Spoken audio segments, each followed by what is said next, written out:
Holy moly, these Rolexes cost how much? Welcome back, watch enthusiasts!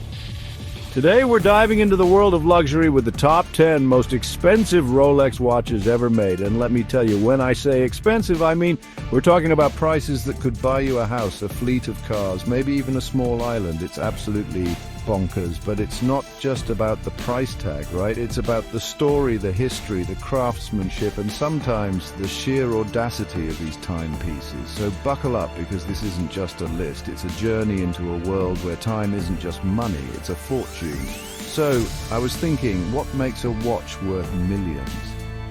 Is it the gold, the diamonds, the fact that someone super famous wore it while doing something incredibly cool? The answer is all of the above and then some. We're going to peel back the layers on these incredible machines, these pieces of art, these ridiculously pricey Rolexes. I've spent a ton of time digging into the auctions, the backstories, the little details that make these watches legendary. And trust me, some of these stories are just as wild as the prices. Get ready to have your mind blown. We're not just looking at watches. We're looking at pieces of history, symbols of ultimate luxury, and feats of engineering that have stood the test of time and then got sold for a king's ransom. This is the kind of stuff that makes you rethink what's possible, what's valuable. So if you're into watches, or even if you're just curious about how crazy the world of high-end collecting can get, you are in the right place. Let's do this. Alright, kicking things off with an absolute icon, a watch that needs no introduction, but I'm going to give it one anyway, because it's just that epic. We're talking about Paul Newman's Rolex Daytona. This isn't just Daytona, mind you. This was Daytona, the one he wore, the one gifted to him by his wife, Joanne Woodward. You can almost feel the history radiating off this thing. Imagine the movie sets, the racetracks, the life this watch has seen. It's more than a timepiece. It's a personal artifact of one of Hollywood's coolest legends. And the price? Hold on to your hats, folks. This bad boy fetched a mind-numbing, record-shattering $17.8 million at auction. Yeah, you heard that right. $17.8 million. For a watch. It's got that distinctive exotic dial which collectors now just call the Paul Newman dial. It's that perfect storm of rarity, incredible provenance, meaning its history and ownership, and just pure, unadulterated cool factor. This watch didn't just set a record, it basically created a whole new stratosphere for watch collecting. It's the kind of sale that makes headlines worldwide. And for damn good reason. It's the ultimate grail. Next up, we're stepping into the world of royalty with a watch that is, quite literally, fit for an emperor. This is the Bao Dai Rolex, reference 6062. And the story behind this one, it's straight out of a history book or maybe even a movie. Bao Dai was the last emperor of Vietnam, a figure of immense historical significance. And this watch, it was his personal piece, something he picked out himself back in the 1950s. We're talking about a time of huge global change, and this Rolex was right there, on the wrist of a monarch. This isn't just any Ref 6062, which is already a super rare and complicated Rolex, with its triple calendar and moon phase. Oh no. The Bao Dai is one of only 3 known black dial models with diamond markers, and it's the one with diamond markers at the even hours. This makes it unbelievably unique. It sold for over $5 million, making it one of the priciest Rolexes ever. Think about that, an emperor's personal choice, a unique configuration, and that stunning black dial with diamonds. It's a heavy hitter, a true masterpiece that combines royal history with peak Rolex craftsmanship.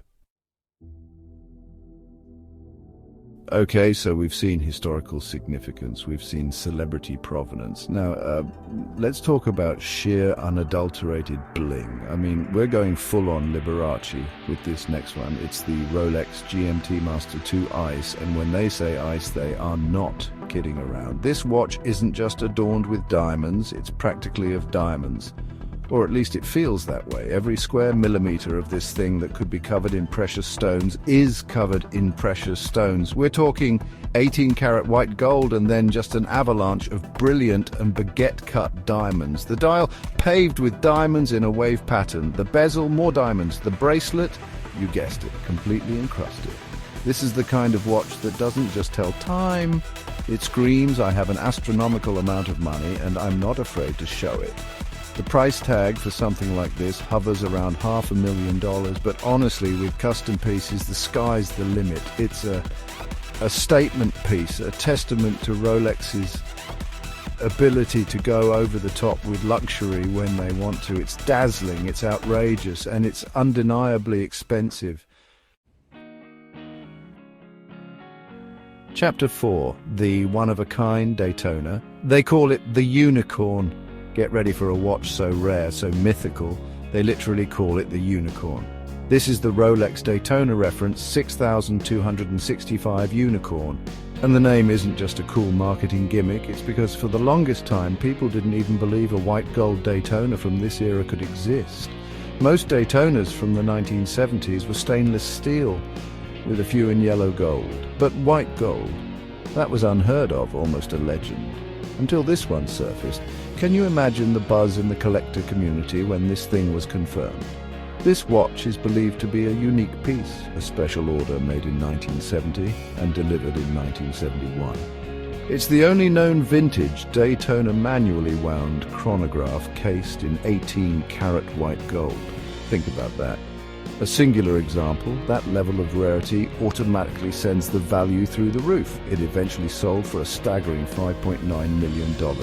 And the best part, the proceeds went to charity. So it's not just a unicorn in terms of rarity, it's a unicorn that did a whole lot of good. It's a beautiful watch with an even more beautiful story behind its sale. Chapter 5, Old School Cool, the super rare Anti-Magnetique 4113. Now we're diving deep into the Rolex archives, way back to the 1940s, for a watch that is the epitome of vintage cool and extreme rarity. This is the Rolex Anti-Magnetique reference 4113. First off, this thing is huge for its time, a whopping 44 millimeters in diameter. Back in 1942, when only 12 of these were ever made, that was like wearing a dinner plate on your wrist. But that size was necessary for its incredible complication, a split-seconds chronograph. This allows you to time two separate events that start at the same time but end differently, super complex stuff for a mechanical watch. These watches were never offered for public sale. Rumor has it they were gifted to a select group of racing teams and drivers. So you couldn't just walk into a store and buy one. That exclusivity, combined with the tiny production number and the impressive complication, makes them incredibly sought after by serious collectors. When one of these comes up for auction, it's a massive event. We're talking prices in the realm of $2.5 million. It's a piece of Rolex history, a tool watch from a bygone era, and a testament to their early innovations in chronograph technology. Chapter 6, Bling Overload. The Pearlmaster 39 diamonds everywhere. If you thought the GMT-Master II Ice was a lot of bling, well, Rolex has a whole collection dedicated to showing off its gem-setting prowess. And the Pearlmaster series is at the forefront. We're looking at the Rolex Pearlmaster 39, and these pieces are less about telling time and more about making an incredibly opulent statement. Think of them as high jewelry that also happens to be a very, very well-made watch. Rolex doesn't just slap diamonds on these, they use the highest quality stones, meticulously set by master jewelers. The Pearlmaster 39 comes in various configurations, often featuring full-paved diamond dials, diamond-set bezels, and even diamond-set bracelets. We're talking about hundreds, sometimes thousands of diamonds. And it's not just diamonds, they use sapphires, rubies, emeralds, the whole spectrum of precious gems. These watches are crafted from Rolex's own gold alloys, either yellow, white or their signature Everose gold. The price? Well, it starts in the high tens of thousands and can easily soar into the hundreds of thousands, even millions, depending on the specific model and the sheer quantity and quality of the gems. Pure, unapologetic luxury. Now let's talk about a legend of the deep, a watch that's as rugged as it is revered, the Rolex Submariner. Specifically, we're looking at how a vintage piece like a Submariner from around 1967 can fetch insane prices. While there might not be one specific 1967 sub that tops all other Rolex sales, pristine examples from this era, especially those with rare features or documented history, are like gold dust to collectors. Think about it. These watches were tools designed for divers meant to be used and abused. So finding one in mint condition with all its original parts, that's increasingly rare. What makes a vintage Submariner, say from '67, so valuable? It could be a red line dial where the Submariner text is in red. It could be a specific reference number, a rare bezel insert, or even provenance linking it to military use or a famous diver. These little details can add hundreds of thousands of dollars to the value.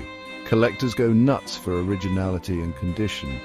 A watch from this period, perfectly preserved or with a compelling story, can easily command prices deep into six figures, sometimes even more at auction. It's a testament to the Submariner's iconic design and enduring appeal. If there's one Rolex that's synonymous with success, power and prestige, it's the Rolex Day-Date. You probably know it by its nickname, the President. Why?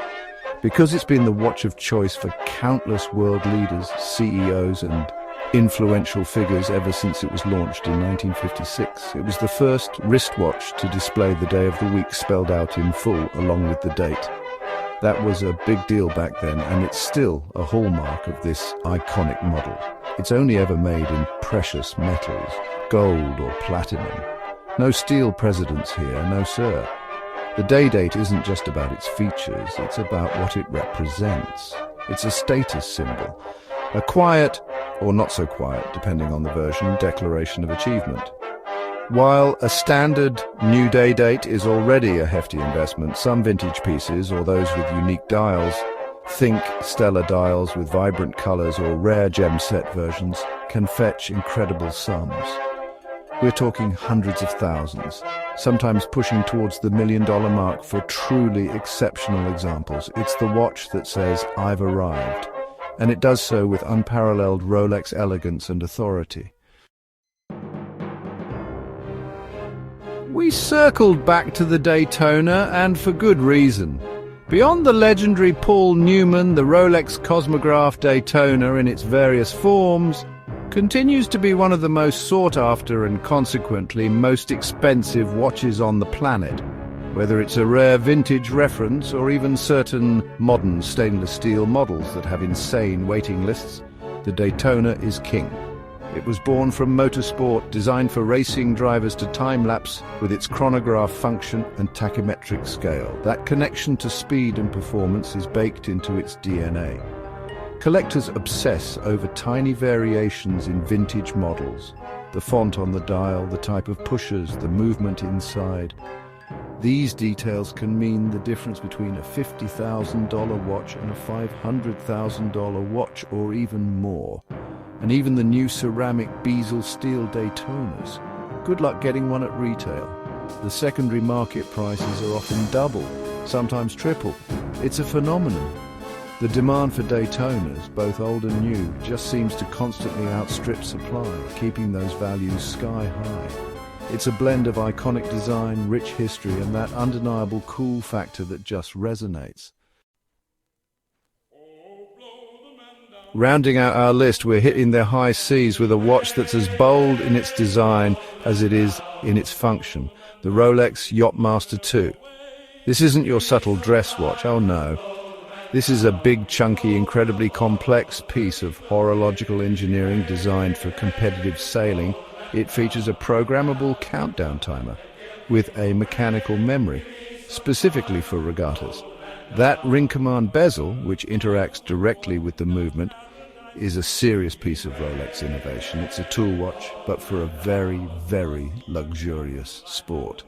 Typically cased in precious metals like gold or platinum, or a combination of steel and Everose gold, the Yacht-Master II makes a statement. It's large, it's visually striking, and it's packed with technology. Because of its complexity and the materials used, these watches come with a hefty price tag right out of the boutique, easily running into the tens of thousands of dollars. And for the full gold or platinum versions, you're looking at prices that rival some of the vintage legends we've discussed. It's a modern Rolex that embodies luxury, performance, and a very specific, very affluent lifestyle. Thanks for joining us on this luxurious journey through the world of Rolex. Don't forget to like, subscribe, and hit the bell icon for more amazing content. Man, what a ride, right? From Paul Newman's personal treasure to imperial heirlooms and diamond-encrusted masterpieces. The world of high-end Rolex collecting is just on another level. It's a fascinating intersection of history, art, engineering, and, let's be honest, some serious cash. It makes you wonder what the next record-breaking sale will be. These watches aren't just about telling time. They're about telling stories. Stories of innovation, of legendary owners, of incredible rarity, and of the enduring power of the Rolex brand. Whether you're a seasoned collector, someone dreaming of their first Rolex, or just fascinated by these incredible machines like I am, I hope you found this deep dive as mind-blowing as I did putting it together. It's crazy to think about the value packed into these tiny mechanical marvels. The craftsmanship is undeniable, and the legacy is legendary. So what do you guys think? Which one of these would you pick if money was no object? Drop a comment below, let me know your favorite, or if there's a crazy expensive watch you think we missed. I read all the comments, or at least I try to. Thanks again for watching, for being part of this. Stay curious, keep exploring, and I'll see you in the next video. Peace out.